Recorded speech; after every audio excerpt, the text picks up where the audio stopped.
hakbang sa pagpaplansya ng damit. Ihanda ang plansya at ang lamesang plansyahan. Isaksak ang plansya at itakda sa tamang init ayon sa tela. Ilatag ng maayos ang damit at alisin ang malalaking gusot gamit ang kamay. Bisikan ng kaunting tubig para mas madaling umayos. Simulang plansyahin ang kwelyo. Sunod na plansyahin ang likod. Tapos ang harap.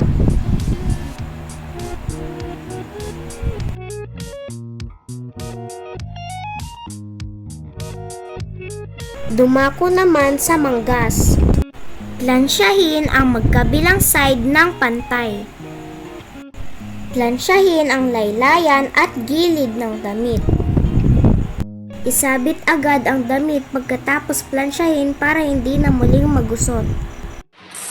I-off at bunutin sa saksakan ang plansya.